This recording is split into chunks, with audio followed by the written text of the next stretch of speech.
calling this meeting of the Cannabis Control Commission to order at 1:00 p.m. on November 20th, 2018.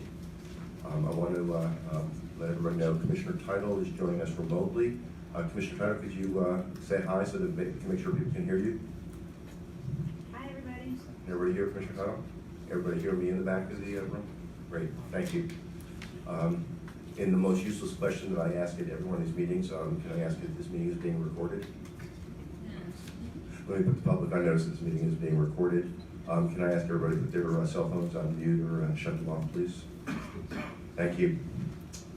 Since Commissioner Title is joining us remotely, all votes that we will have today will be roll call, individual roll call. We have a very full agenda. We have 4 final licenses to review and discuss, and we have 12, if I'm correct, provisional licenses. So first of all, my thanks to the staff for that prodigious amount of work.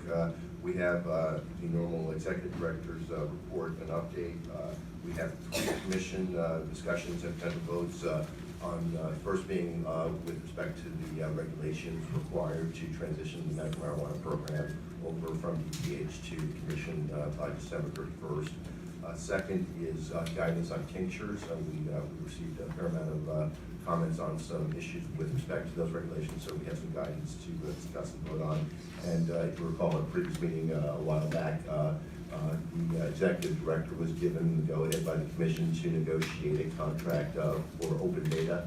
And I'm pleased that we have a recommendation from the executive director on a final contract to approve and go forward with. So those are the 3 commission agenda items that require discussion and votes. I want to apologize. I'm fighting a cold, so if my voice breaks, I apologize. Since we do have such a full agenda, I'm going to keep my remarks relatively brief, but I thought it could not go without remarking on. Some of you might not be aware of this fact, but the first adult use retail store is open today. How many of you are not aware of that fact? Look, this is obviously a major milestone for the commission and more importantly for the state. It is something that we've been working as a commission extraordinarily hard on now for slightly over 14 months. And I want to start by saying I'm very proud of where we've gotten. It's only 2 stores, but it represents, I think, a formidable accomplishment from a standing start 14 months ago, where we not only developed regulations, issued licenses, issued certificates to commence operations, but simultaneously built an agency so that we can enforce those regulations going forward. And, it's been quite the ride, one that I'm very proud of how we've done, and I just wanted to acknowledge a couple of people and groups along the way. First, I wanted to say for NETA and for Cultivate Holdings, I just wanted to thank them for the way they've collaborated and cooperated with the commission, with our investigators. I particularly want to thank them for the thoughtfulness with which they planned for their opening day. There are big crowds out there. The weather, as you might have noticed, is not very nice, but I think the crowds are orderly. I think they're being taken well care of, and most importantly, patients are being granted immediate access to the facility, so there's no disruption for the patients while the adult use side of the establishment is open. So I just wanted to thank NETA and Cultivate Holdings for that. I clearly want to thank the staff of the commission. We had a brief ceremony in our office earlier this morning, and I'll just repeat what I said then, which is no way this could have happened without input and involvement of every single person on the commission staff. And so I want to thank them for that. I want to thank my fellow commissioners. It's been quite the ride. We all met for the first time September 1st of 2017.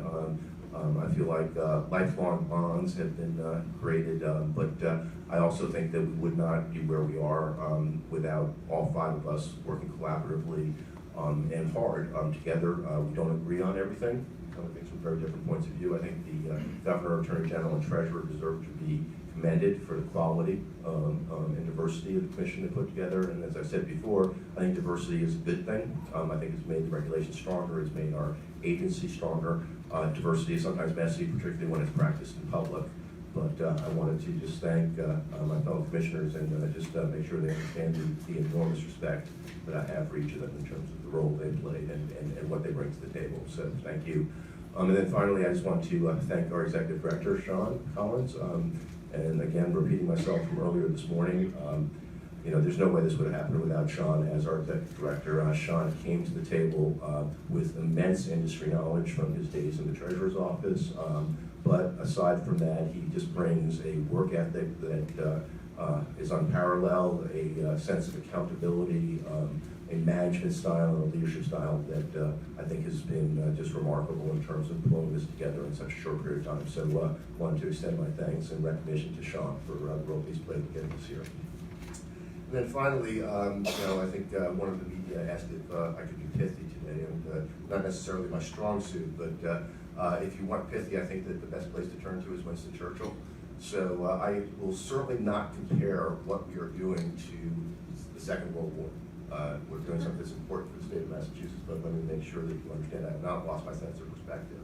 But I do want to repeat something that Winston Churchill said about where we are, because while we have accomplished a lot, we have our first stores open, we all recognize we have a lot more work to do.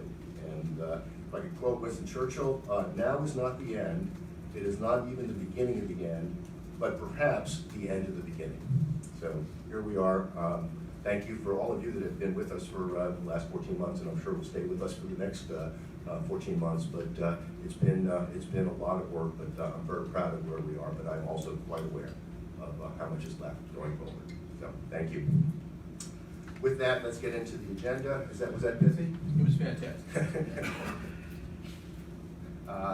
We have 4 sets of minutes to approve, and I think that catches us up. So my thanks to the legal staff, Andrew particularly, for your help in that. So let's get into the minutes, and I think the first set of minutes, if I can find them correctly, is September 20th. Is that correct? So let me ask my fellow commissioners, have you had a chance to review the minutes for September 20th, 2018? Can I have a motion to approve those minutes? Can I have a second, please? Second. I'll let direct Joe. Commissioner Thoreau made the motion to approve, seconded by Commissioner Flanagan. We're going to do again individual roll call for voting. Commissioner Doyle? Aye. Commissioner Hoffman, aye. Commissioner McBride? Commissioner Flanagan? Aye. Commissioner Title? Aye. Thank you. Let the record show that the minutes for September 20th were unanimously approved by the commission. Thank you. Next, October 4th, 2018. Has everybody had a chance to review them? Are there any questions or comments? May I have a motion to approve, please? So moved. Second. Let the record show Commissioner Doyle made the motion to approve, seconded by Commissioner Flanagan. Commissioner Doyle? Aye. Commissioner Hoffman, aye. Commissioner McBride? Aye. Commissioner Flanagan? Aye. Commissioner Title? Aye. Excuse me. Let the record show the commission unanimously approved the minutes from October 4th, 2018. Next set of minutes are October 18th, 2018. Has the commission had a chance to review? Are there any questions? Then may I have a motion to approve, please? So moved. Second. Let the record show Commissioner Doyle made the motion to approve, seconded by Commissioner Flanagan. Commissioner Doyle? Aye. Commissioner Hoffman, aye. Commissioner McBride? Aye. Commissioner Flanagan? Aye. Commissioner Title? Aye. Thank you. Let the record show that the commission unanimously approved the minutes from October 18th, 2018. The last set of minutes for review today are from November 1st, 2018. Has the commission had a chance to review? Any questions? Can I have a motion then to approve? So moved. Can I have a second, please? Second. Let the record show Commissioner Doyle made the motion to approve, seconded by Commissioner Flanagan. Commissioner Doyle? Aye. Commissioner Hoffman, aye. Commissioner McBride? Commissioner Flanagan? Aye. Commissioner Title? Aye. Thank you. Let the record show the commission unanimously approves the minutes from November 1st, 2018. So we are caught up. Andrew, again, my thanks for your hard work in that. Let me turn it over to the executive director for his report. We have, I think, one job description to go over, as well as your normal licensing statistic update. That's good. Thank you. So the first item, I guess just a general staffing update. The commission remains at 35, as a head count of 35, but certainly we have a few postings that have closed, and we're actively interviewing for those and screening. And the hope is that in pretty short order we can begin to onboard some folks. But as of today, we remain at 35, including the 5 commissioners. So the next item would be an attempt to add to that head count. The job description has been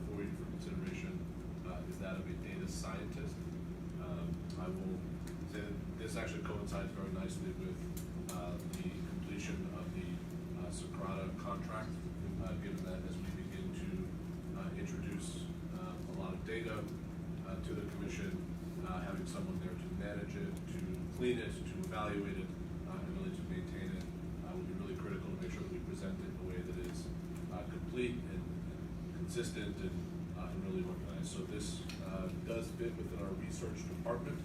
We report to the Director of Research, Dr. Julie Johnson, and would really provide quantitative data analysis and be responsible for, again, managing, manipulating, analyzing, and modeling big data, and ensuring that both the construction and maintenance of the Commission's ambitious open data concept and robust exploratory research agenda are completed in a timely fashion. So you have before you the essential responsibilities and functions and the skills. Happy to take any questions that you might have.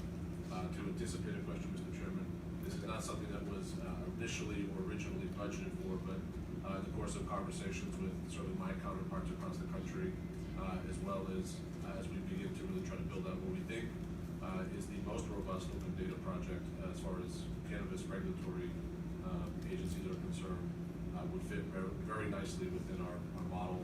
It would certainly be something that we should consider. So, but we do have as it was not originally budgeted for, I'm confident we do have the funds to manage it. Are there questions for the Executive Director? Comments on the job description?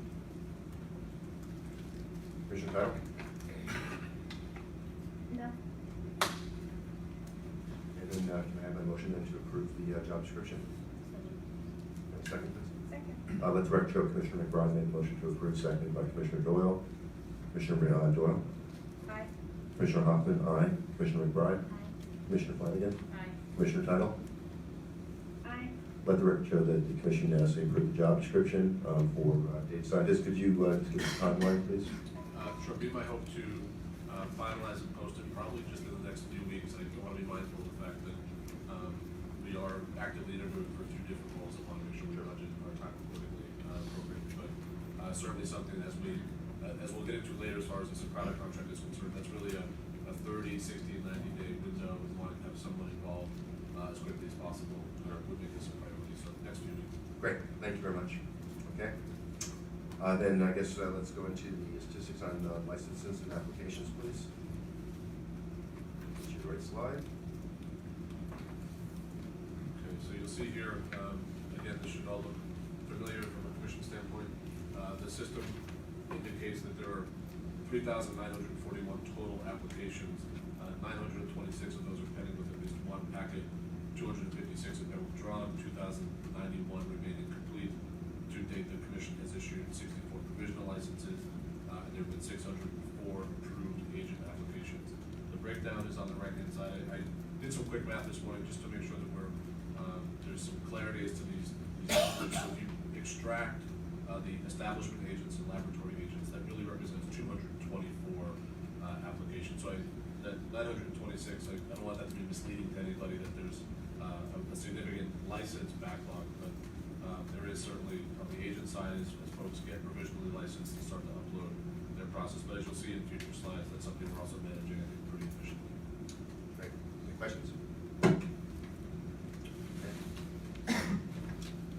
So this is those that have submitted for packets. In the first analysis that we do is to deem or to evaluate whether the application is in fact complete. But these are the 192 applications that have been submitted with all the required packets. You see the breakdown with 3 independent testing lab, 65 cultivation, 5 micro business, 51 product manufacturer, 4 research facilities, 60 retail, 1 third-party transportation, and 3 with an existing establishment license. That does represent a difference of 12, as you have probably noticed throughout the past few meetings. That does seem to be the kind of a steady state of what we're seeing on a bi-weekly basis. There's 100 that have secured, of the 192, 100 have secured R&D priority status, 4 economic empowerment priority, and 88 general applicants. The 192 represent 100 separate unique entities. Questions?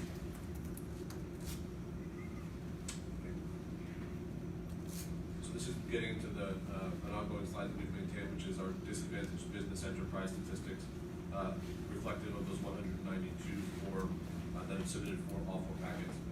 164 did not identify as a DBE business. Again, I want to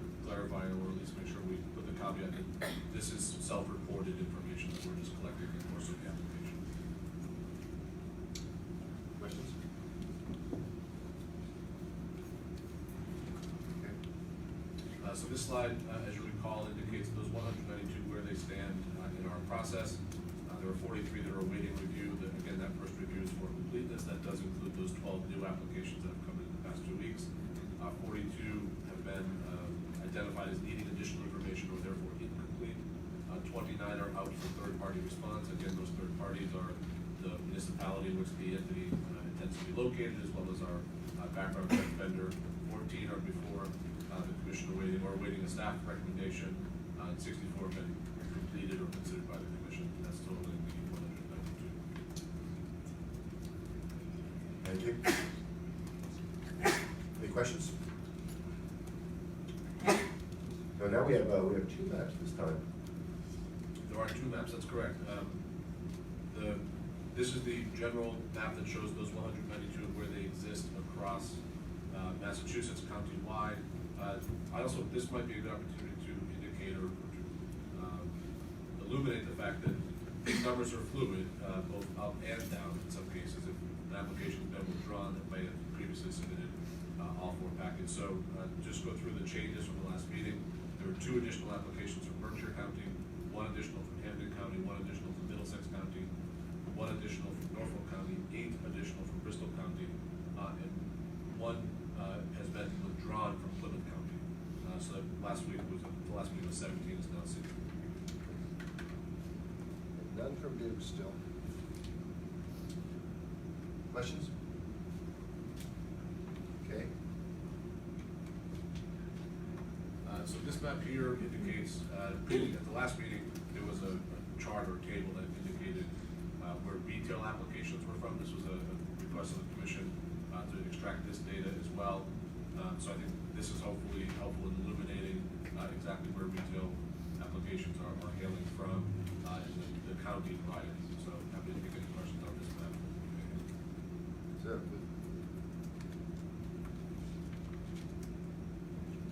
this ties to the 60 in terms of licensing applications from the 192 and 60 were retailers, and this ties to that 60. That's correct. Right?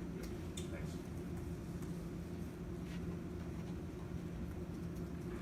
Any questions?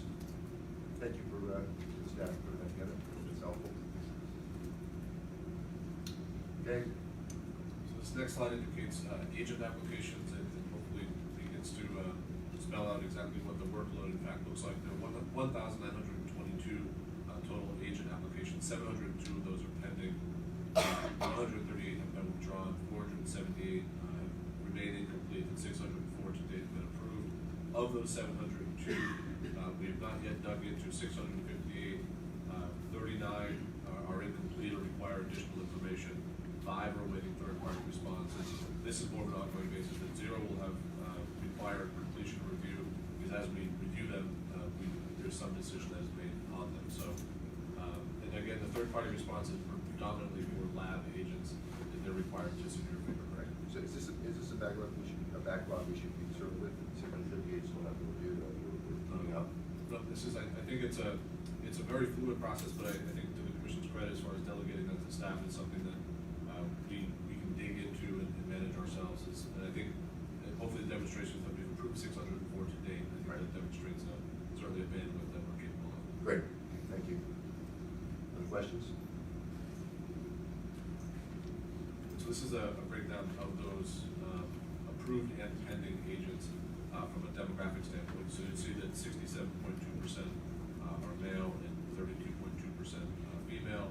0.4 declined to answer. 0.2 or 2 applications identified. The agenda was identified by the applicant. And again, this is self-reported to the commission.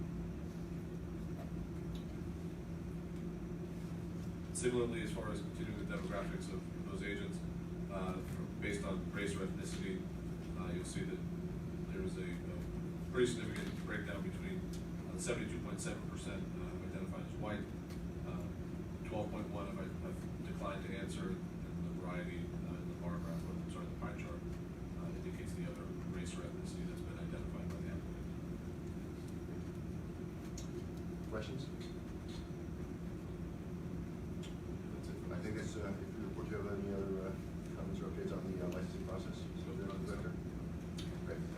once again, thanks to the staff for, it's obviously an amazing amount of work done in a very short period of time, so thank you for that.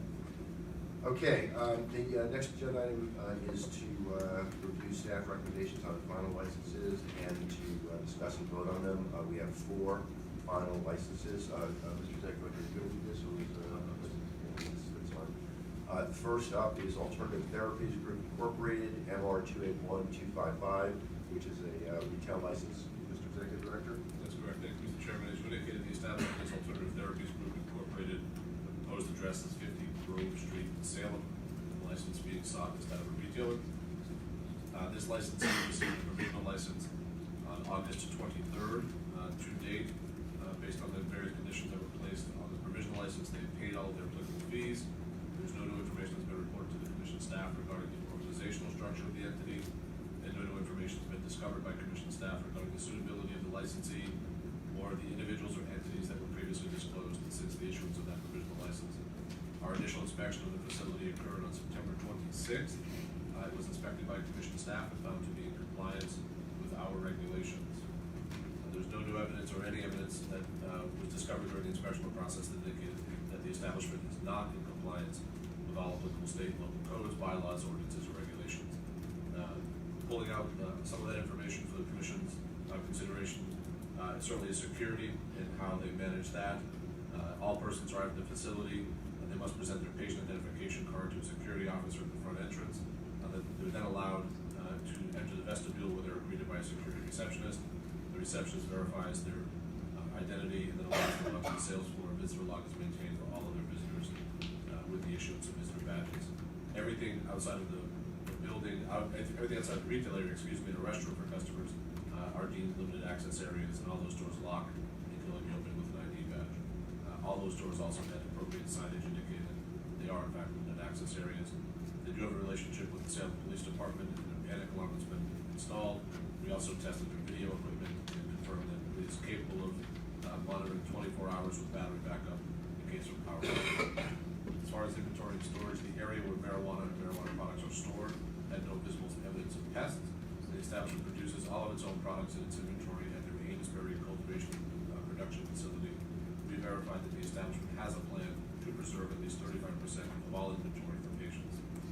This is a retail license, so there's no cultivation operation or product manufacturing operation. However, the retail area is clearly divided by retractable belt barrier posts into 2 separate areas, one for medical use and the other for adult use. ID cards for adult use consumers will be verified by visual inspection, as well as handheld scanners to ensure authenticity. A patient consultation area was created by partitioning a portion of the sales floor. We reviewed the establishment's consumer education materials and verified that they comply with all of our applicable requirements. This establishment has 1 transportation vehicle that is registered in Massachusetts. It's equipped with metal cage and storage compartments, as well as GPS tracking. We inspected that vehicle and their manifest logs, as well as the establishment's transportation policy, and found them to comply with our regulations. We therefore recommend issuing a final license to Alternative Therapies Group with the following conditions: that the licensee may possess and otherwise acquire marijuana, but shall not dispense, sell, or otherwise transport marijuana to other marijuana establishments or to consumers until, upon inspection, receiving permission from the commission to commence full operations. The licensee is subject to inspection and audit to ascertain compliance with the requirements listed in our regulations. The licensee remains suitable for licensure pursuant to our regulations. The licensee shall cooperate with and provide information to the commission's investigators, agents, and employees upon request. And the licensee shall demonstrate that they are in compliance with or have obtained any applicable waivers or approvals from the Department of Public Health as necessary, and provide documents as the commission may request prior to commencing their operations. We base this recommendation on the licensee's demonstrating compliance with the laws and regulations of the Commonwealth, and suitability for licensure, and upon the inspection of the establishment. We therefore recommend that the final license be issued to this establishment with the previously referenced conditions, and as part of the approval process, that the commission authorize staff to take all necessary actions to review compliance with the above referenced conditions, and to approve the commencement of full operations. Thank you, Mr. Executive Director. Are there questions? Commissioner Title? No. So we're ready to take one. Then can I have a motion, please, to approve the staff recommendation for granting a final license to Alternative Therapies Group Incorporated, MRN 281255 retail? So moved. Let the record show Commissioner Doyle made the motion to approve, seconded by Commissioner McBride. Your vote, Commissioner Doyle? Commissioner Hoffman, aye. Commissioner McBride? Commissioner Flanagan? Aye. Commissioner Title? Abstain. Okay. Let the record show that the commission approved the granting of final license to Alternative Therapies Group, MR 281255 for retail. The vote was 4 in favor, Commissioners Doyle, Hoffman, McBride, and Flanagan, with Commissioner Title abstaining. Thank you. Next, we have 3 licenses for INSA Incorporated, MC 281268 for cultivation, Tier 7 indoor, MP 281426 for product manufacturer, and MR 281680 for retail. We're going to go through one inspection report and then have 3 separate votes. Is that? That's correct. Okay, thank you. Mr. Executive Director? Thank you, Mr. Chairman. The entity here is INSA or INSA Incorporated. The proposed address is 122 Pleasant Street in East Hampton. The license is being sought out of a cultivation for Tier 7, which authorizes up to 60,000 square feet of canopy, product manufacturing, and retail. This licensee was granted those provisional licenses by the Commission for those, for each of those operations on August 9th of 2018. Since then, they've paid all their license fees. No new information has been reported to the Commission regarding the organizational structure of the entity, and no new information has been discovered by staff regarding the suitability of the licensee or the individuals or entities that were previously disclosed since the issuance of those provisional licenses. The inspection of this facility took place on October 2nd. The licensee's establishment was inspected by Commission staff and found to be in compliance with the requirements of our regulations. There's no evidence that was discovered during the inspection process that indicated the establishments were not in compliance with any of the applicable state and local codes, bylaws, ordinances, or regulations. And again, the highlight of those inspections include, certainly from a security standpoint, that all persons arriving at the establishment enter through a door at the rear of the building. Persons arriving must display an identification card to the camera at the door, after which they're buzzed into the building. All persons entering are greeted by a receptionist who further inspects the ID and ensures that the individual is 21 years of age or older. Persons with a valid patient identification card are allowed to enter the establishment. All other visitors must sign a visitor log and are issued a visitor badge. With the exception of the reception area, all other areas of the building are limited access areas. Those doors are locked and can only be opened with an RFID key card, and all the doors have the appropriate signage indicating that they are in fact limited access areas. Again, the panic alarms were tested, or not tested, excuse me, are wired directly to the East Hampton Police Department. The security cameras were tested and confirmed that they could produce the required images, as well as the power backup during a power outage. The rooms where marijuana products are stored were found to be clean, with no visible evidence of infestation. The establishment produces all of its own inventory and all their products. The representative of the establishment verified that they will reserve at least 35% of their inventory for patients. The cultivation area of the establishment is divided into 10 different rooms. There's 1 mother or clone room, 2 bedrooms, and 7 flowering rooms. The enforcement staff measure the actual canopy of the establishment, which is as follows. The clone or mother room is 840 square feet. The bedrooms total 1,680 square feet. The flowering rooms total 6,024 square feet, for a total canopy of 8,544 square feet. Given this establishment is seeking a Tier 7 license, which authorizes up to 60,000 square feet, this canopy falls within that tier. However, the 3rd story of the building will be used to expand their cultivation space. We did confirm that this expansion was approved by the Department of Public Health. As far as their product manufacturing, the product manufacturing area is a commercial kitchen that manufactures all of the edibles and any products that include hard candies, gummies, chocolate bars, and beverages. We verify that the kitchen manager has received the food safety training. It was properly certified. The kitchen area was found to be very clean and in compliance with the applicable sections of our regulations. This establishment uses a butane extraction process to extract oil from cannabis. The apparatus has been permitted by the East Hampton Fire Department. As for the retail operations, as persons enter the sales area, a retractable belt barrier guides them to a sales counter where they're greeted by a customer sales representative who guides them appropriately. The sales floor is properly separated for adult and medical use and sales. The establishment's in the process of obtaining handheld scanners to verify the authenticity of those identification cards. We reviewed their consumer education materials and found, which is in the form of a booklet. The information inside the booklet contains all the required information, and the sales area also has a separate consultation room that is private and is situated away from the sales floor. The establishment has 1 transportation vehicle that's registered in Massachusetts. The vehicle does not have any lettering or markings on its exterior. It was properly equipped with cameras and GPS tracking inspected the vehicle, the logs, manifest policies and procedures, and found all to be in compliance with our regulations.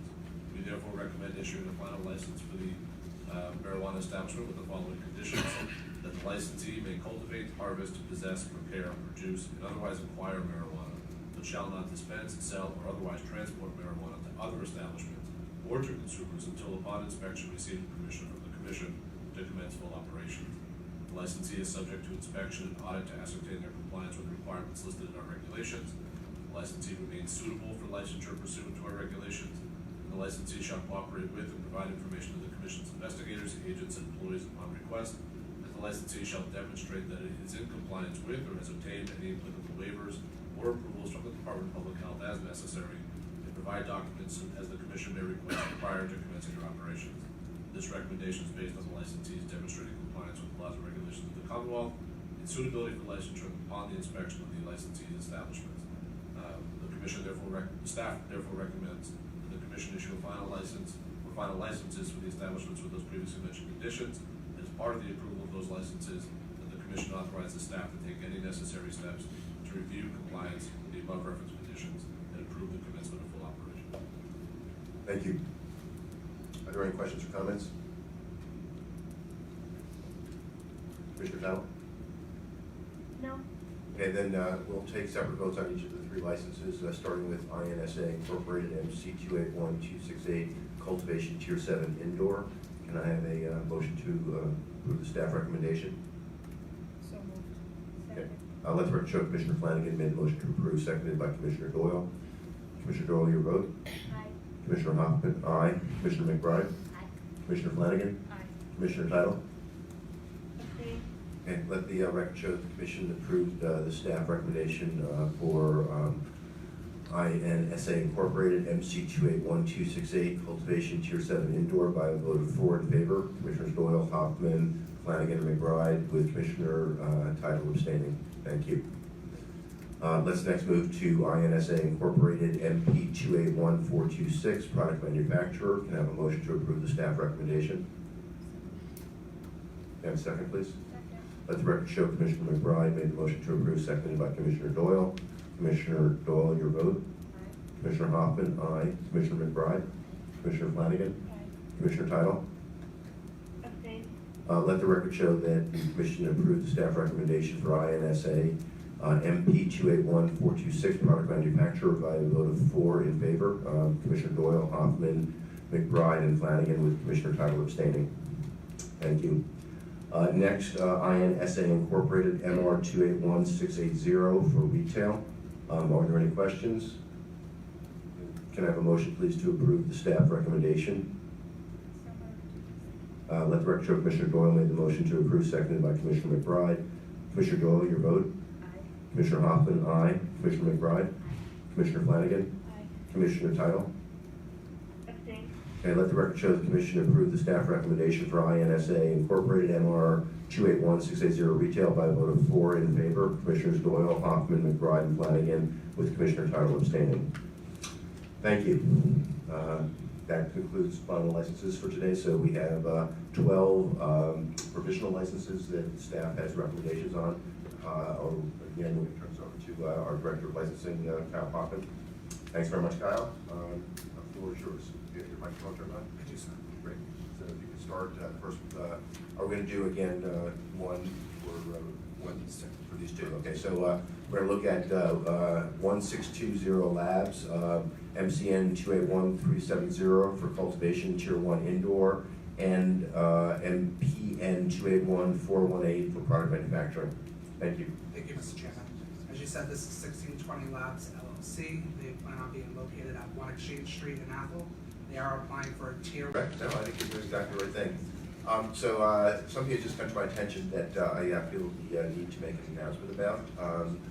It turns out that today, and this meeting, is the last official act of Jack Sullivan from Commonwealth Magazine.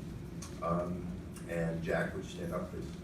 It's not a public comment period. I just wanted to acknowledge, I embarrassed Jack a little bit, but mostly to acknowledge him. Personally, I think he might have been one of the very first journalists I met, and my recollection is that The way this works for me is that I got a call from the treasurer the Friday before Labor Day weekend, and for those of you who know the treasurer, you would not find this at all out of character. She didn't ask me if I wanted to do the job. She said, on Tuesday, a press release is going out announcing your appointment, and on Wednesday, you're having a press conference. So that's the way I learned about my new life. It turned out I did have a press conference that Wednesday, and immediately after the press conference, somehow I got shanghaied into doing a podcast over at Commonwealth Magazine with Jack. I literally wasn't even sworn in the job yet, knew nothing at all about this topic. But Jack was a thorough and gracious host and journalist, and it's been a real pleasure working with Jack. I've gotten to know him a little bit personally. I think his coverage has been in depth, thorough, but very fair. I want to thank you for that, and I wanted to just tell you, Jack, I'll miss you. But I wish you the very best in your retirement and whatever your next adventure is. Thank you, Mr. Chairman. Did I embarrass you a little bit? Quite a bit, thank you. Good, that was my objective. Okay, so we have three more items on the agenda. The first is to go through the draft regulations for medical marijuana, and there's two parts to them. There are changes to the actual regulations for the medical use of marijuana, and then for regulations with respect to co-location of adult use and medical use marijuana operations. Just to give everybody a sense of timing, we have a legislative mandate to take responsibility for this program from the Department of Public Health by December 31st of this year. We are totally committed to meet that deadline. I think we're well in process to do so. With respect to these regulations specifically, they need to be promulgated by December 15th, which means we need to have a final vote and final approval of these regulations no later than November 30th. So we're going to see where we are at the end of this conversation. If we're in a place where we can take a vote today, if there's only editing and ministerial changes required, we'll take a vote today. If not, we will figure out how to reconvene sometime next week in time to have a vote so that we can meet the deadline of finalizing them on the 30th so they can be promulgated on December 15th. My suggestion to the commission is that excuse me, we use the same process that we used going through previous sets of regulations, which is walk through section by section and ask if there are any comments or questions or concerns in each section, and then we'll move on to the next. We'll start, I believe it makes sense, because it's the umbrella. We'll start with the medical use regulations, and then we'll go into the co-location regulations. So that's my suggestion. Once again, I'm in a position of having no idea how long this is going to take or how many issues we're going to raise. I've not discussed these with other commissioners, but I hope and expect that each of the commissioners has had the time to go through these in detail so they can raise questions or concerns. Is that okay for the process from everybody's perspective? Great. So, until my voice is out, which is not very far, I'll try to walk us through this section by section. Again, we're talking about 935 CMR 501, medical use of marijuana. I'm going to omit when I go through section by section the 501. Assuming everybody gets that, and just use the last three decimals, starting with .001 purpose. Are there any questions or concerns? Thank you. 002 scope. Questions or concerns? Okay, thank you. 003 definitions. There have been some changes. The changes are highlighted in the document, but please comment on anything in this section, not just the changes. So any comments on .003 definitions?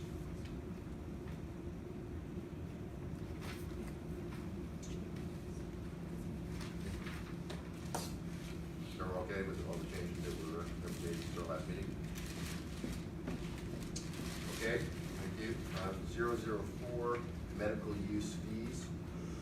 Excuse me. Any questions or comments? Okay. 005 registration of certifying physicians. Okay. 006 registration of certified nurse practitioners.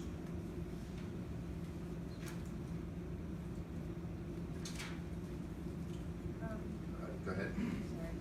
Oh, are we in 006? You're going back to the previous section. It may be 005 and 006, but I just had a question. Do we have a registration section for certifying, physician's assistants. We do not.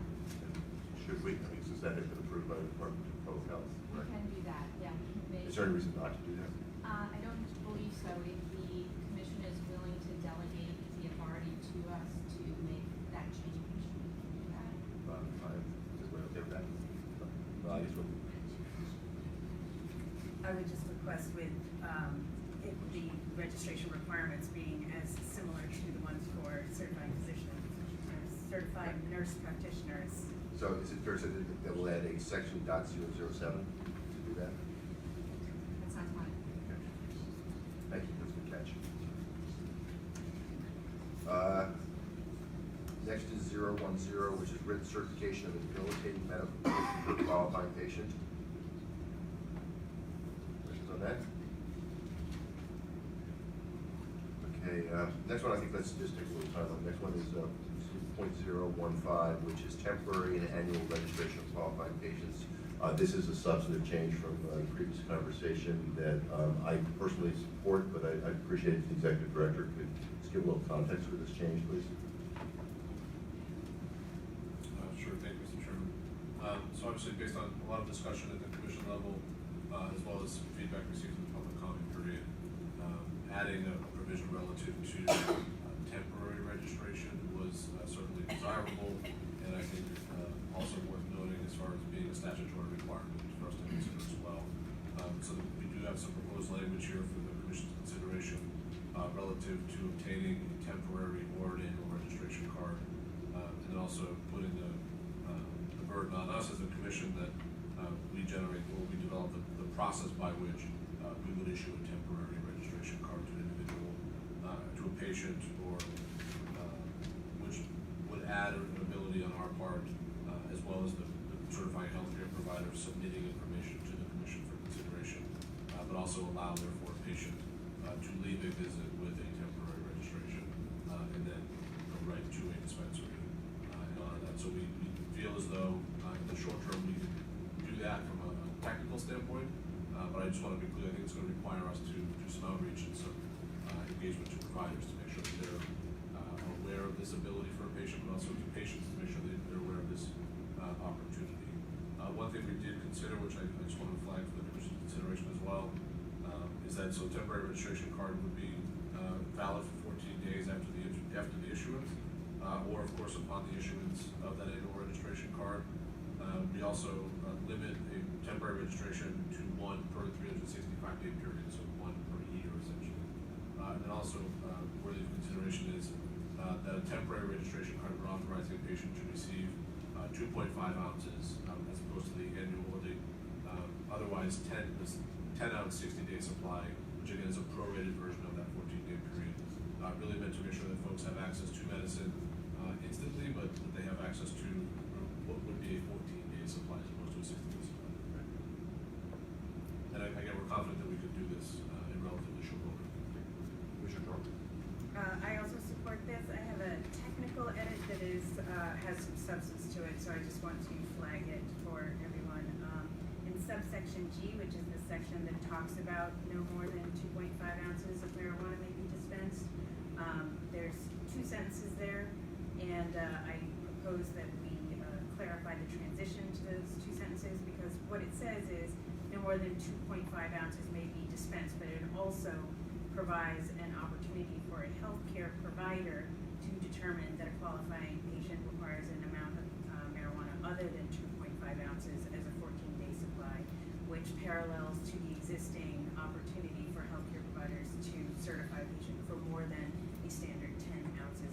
And I'd just like to clarify the transition between those two sentences with something to the effect that the second sentence is a exception to the first sentence, which provides the standard.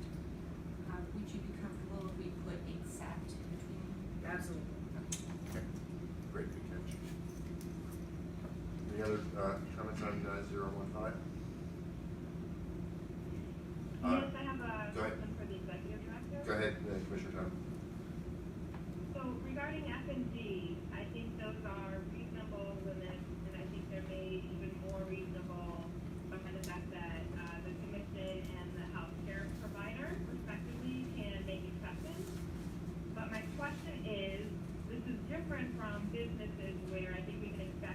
certain level of sophistication that to read our regulations and ask for an exception. Here, I think it's our responsibility to make sure that patients know that they can ask for approval for more than one temporary registration per year, and that they can ask their healthcare provider to certify a greater amount for the 14-day period.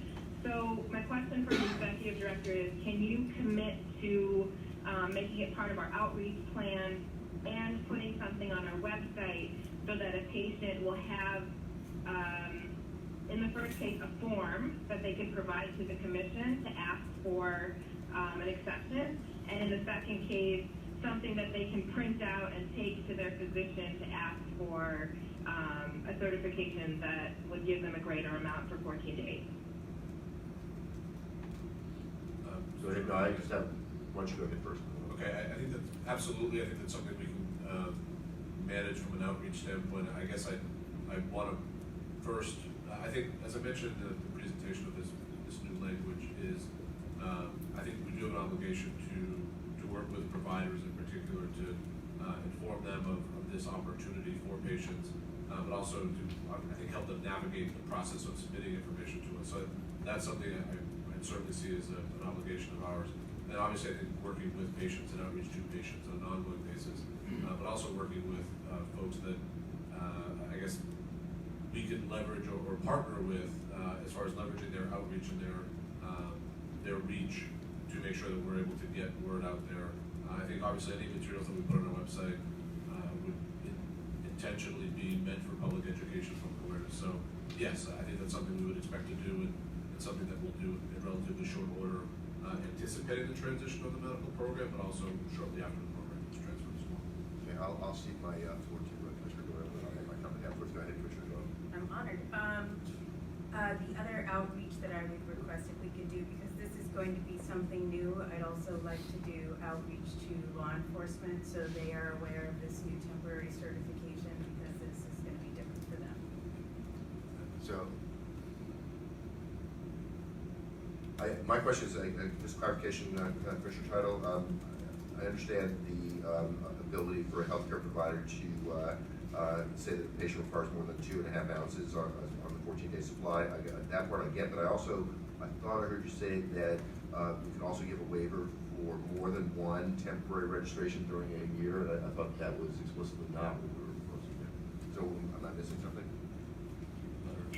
Well, the regulations say a patient is limited to one temporary registration per year unless otherwise approved by the commission. Okay, so it's just providing a way for them to ask for that. So can we clarify, not just, thank you, can we clarify that not just that they can do that, but what are the criteria that we're going to use to evaluate that request?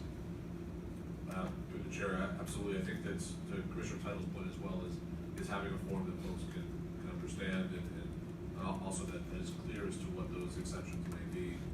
But I also think over time we'll develop what those exceptions may in fact be. And to Commissioner Doyle's question about the law enforcement piece, I absolutely think that's a necessary outreach that we undertake.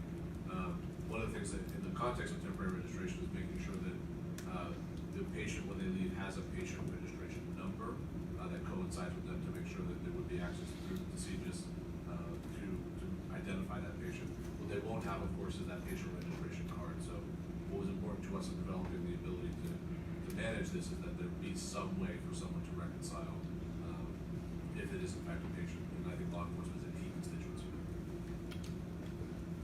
Great. Any other comments on section 015?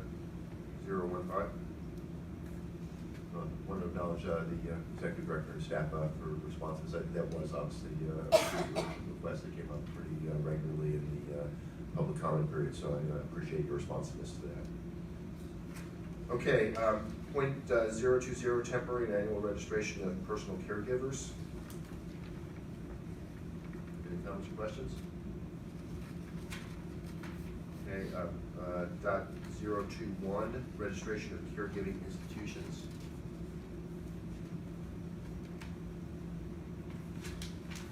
No questions or comments?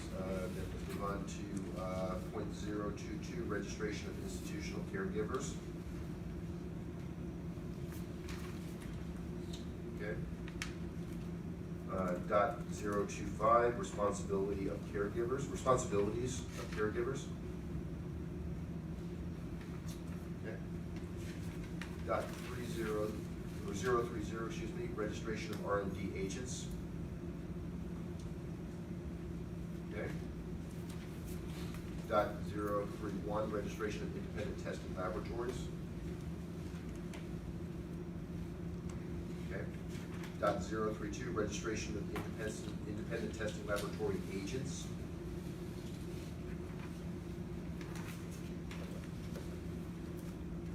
Okay. .035, hardship cultivation registration.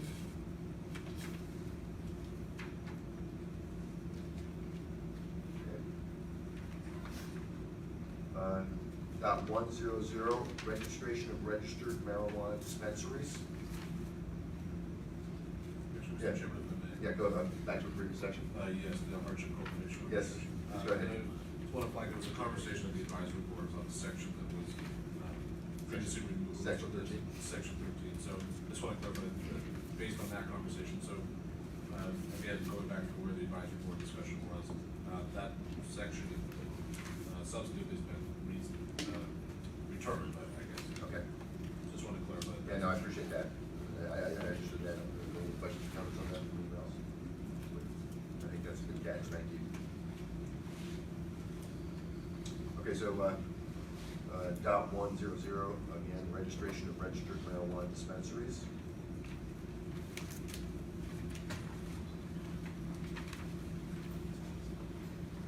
Okay. .105, operational requirements for registered marijuana dispensaries.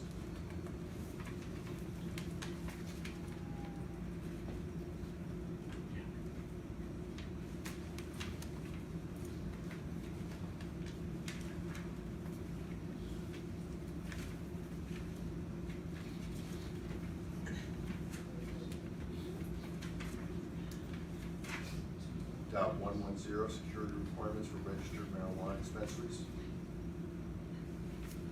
420, denial of registration card or hardship cultivation registration.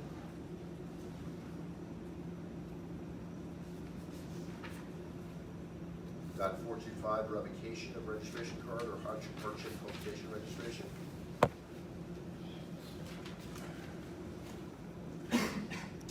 .430, revocation of certified healthcare provider registration.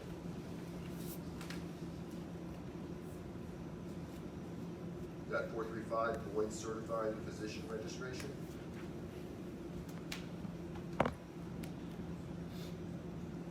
Okay, .440, void registration cards. .445, summary cease and desist order and quarantine order.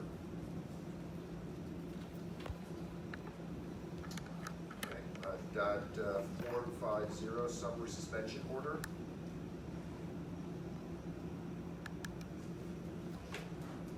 .500, administrative review, non-selection of a registered marijuana dispensary's application for initial registration.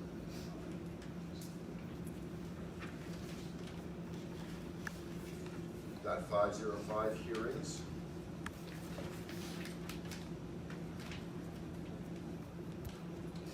.510, effective denial of renewal or revocation of registered marijuana dispensary registration, revocation of RDH registration, and surrender of a registration.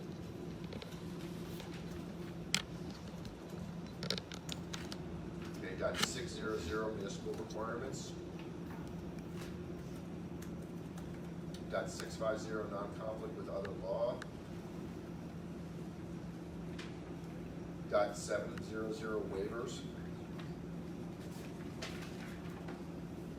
And 800, severability.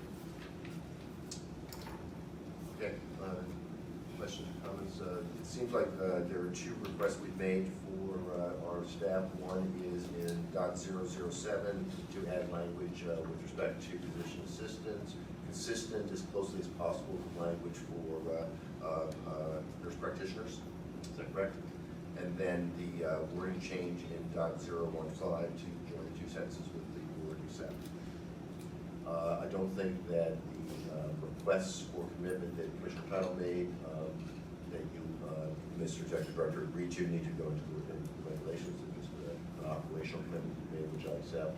So unless I missed something, those are the only two changes that we've asked for in these regulations. My belief is that neither of those are substantive. Well, they're substantive, but they're straightforward. I asked my fellow commissioners whether you feel comfortable having a vote on these regulations at this point in time, subject to the two changes that I just articulated. And could I have a motion, please, to approve? Mr. Chair, can I Yes. just ask one Yeah, thing? sure. Is that you also include as part of that vote, just to delegate the authority to staff, if there's any non-substantive ministerial Sure. changes that we have the authority to do so.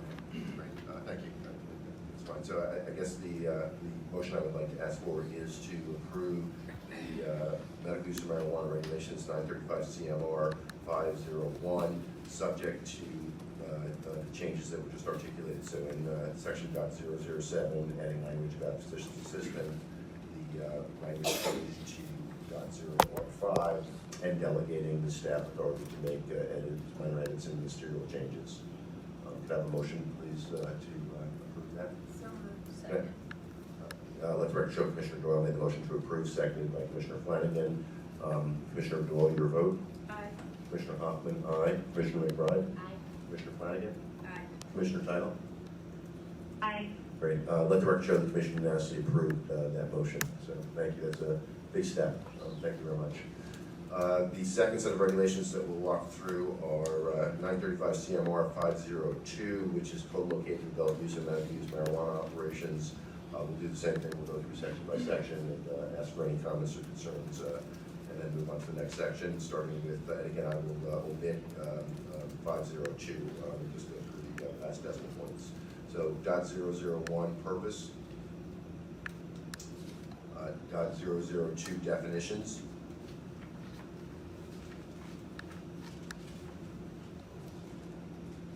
.003 co-located marijuana operations,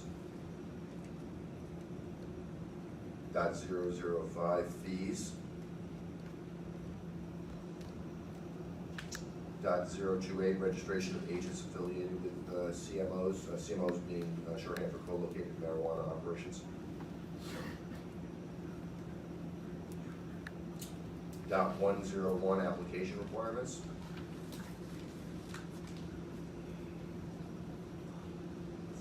.102 action on applications. .103 licensure and renewal.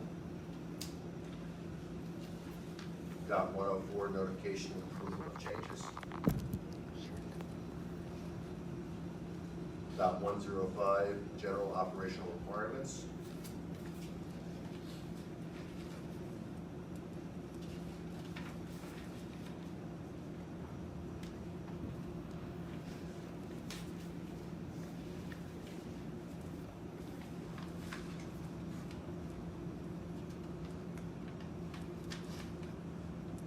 .110 security requirements.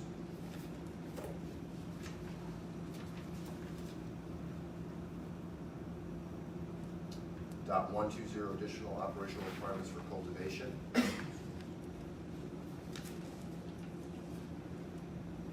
.130 additional operating requirements for product manufacturing.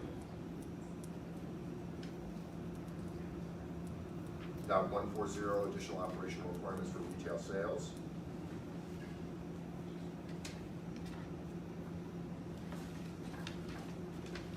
.150 edible nips or marijuana products.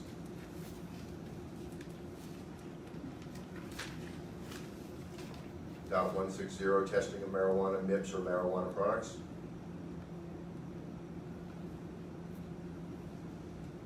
.300 inspections. .700 waivers. .900 severability. Okay. I guess I should compliment the staff on a great job. So I would ask for a motion to approve these regulations subject to the same authorizing staff to make edits and ministerial changes as appropriate. Can I ask for that motion, please? Have a second, please? Second. Let the record show Commissioner McBride made the motion to approve, seconded by Commissioner McBride. Commissioner Doyle, excuse me. Commissioner Doyle, your vote? Aye. Commissioner Hoffman, aye. Commissioner McBride? Aye. Commissioner Flanagan? Aye. Commissioner Title? Aye. Let the record show the commission unanimously approved the acceptance of 935 CMR 502, co-located adult use and medical use marijuana operations, subject to whatever minor edits and ministerial changes necessarily are made by the staff. Thank you. That's, again, a very important achievement, and appreciate the work of staff to get us to this point. Thank you very much. We have two other items on the agenda. The first is guidance on tinctures, and again, this was a request that came from the public that we clarify some of the issues around tinctures. Commissioner Flanagan deserves credit for kind of taking the lead on this. I don't know, Commissioner Flanagan, if you would like to lead us through this conversation, or would you like the executive director to do so? If you do, okay, Mr. Executive Director, if you would walk us through this, thank you. Thank you, Mr. Chairman, and to your point, thank you to Commissioner Flanagan for, I think, shepherding this to today at least. So this is guidance intended to identify tinctures and clarify how they exist as a product in the legal adult use and medical use markets. Really intended to give further guidance to licensees or product manufacturers and other interested folks relative to dosing, packaging, and labeling regulations, specifically into tinctures.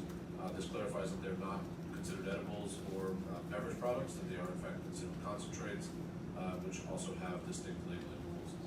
Individual serving size in a package of tincture can be determined by the product manufacturer, but can never contain more than 5 milligrams of THC, and one bottle or container of tincture can never contain more than 1,000 milligrams of THC. And then finally, that a marijuana retailer may not sell more than 5 grams of tincture to an adult use consumer per transaction. So certainly, I guess with previous guidance documents, as soon as the commission is comfortable and meets with your approval, we will go ahead and put it on our website where we have a repository of all those guidance documents.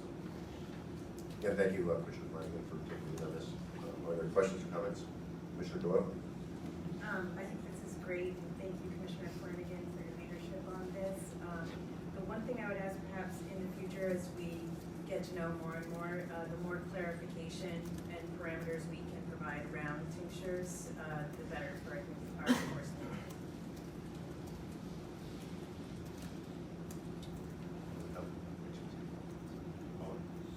Any other comments or questions?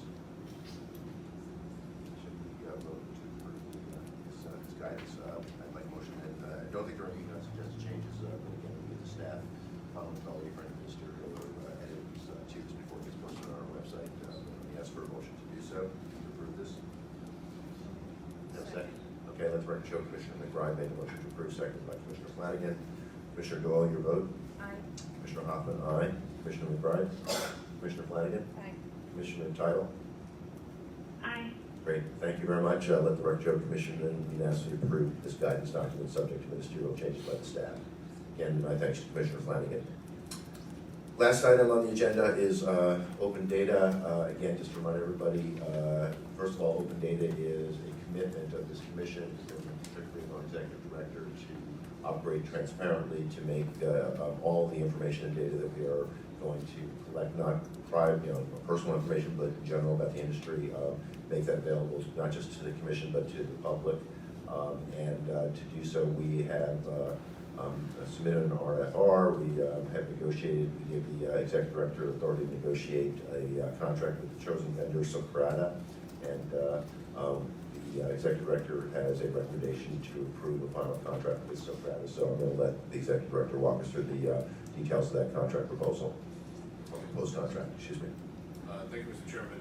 As you indicated, this is certainly a priority of mine and something that I'm very excited about, and really appreciate the fact that I think the commission has really taken a very public posture in trying to be transparent and share as much information as possible, arming both ourselves as well as the public with information. So I want to first compliment and thank our staff for taking on this effort of first envisioning what an open data concept would look like, but then also identifying the right vendor to partner with in developing that. So, and also I want to thank Christine Bailey, our general counsel, Dave McKenna, our chief technology officer, for shepherding the statement of work to today's consideration. So as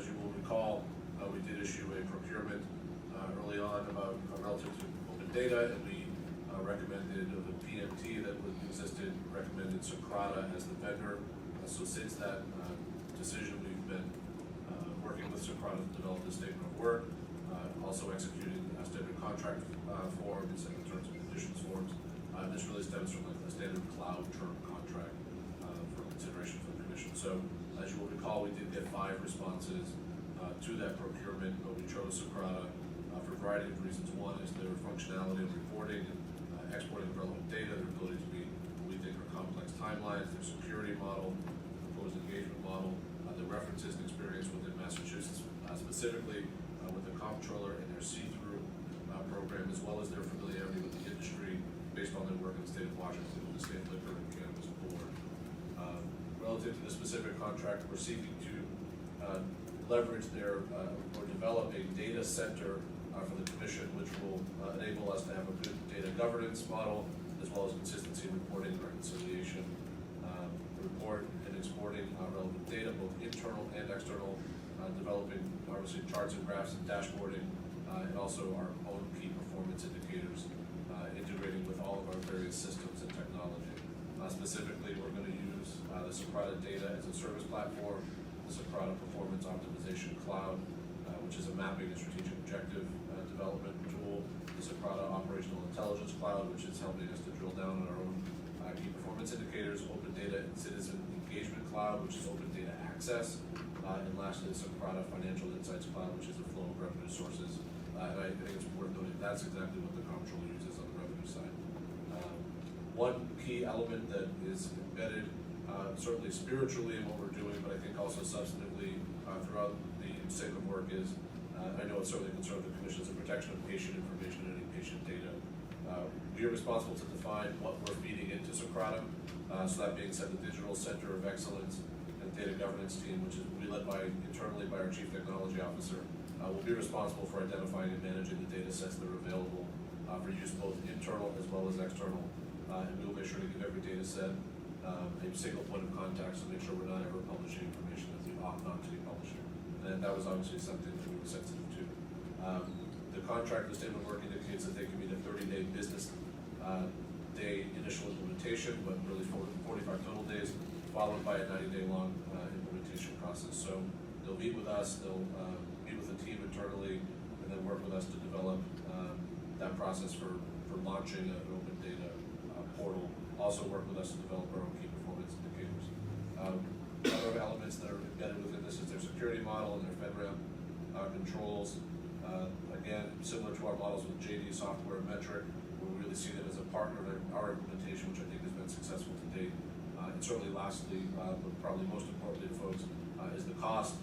There is a $120,000 annual cost for 25 users. Those users are internal, as well as a development cost of about $49,800 for, again, that consultation as well as the training on the software itself. So after the first year, so this is intended to be a 1-year commitment with 2 annual commission options to renew, so it could turn into a 3-year model for us. After that first year, we will evaluate that cost model to make sure that it continues to meet our expectations and our needs, but also evaluate just our internal use as well as any external use.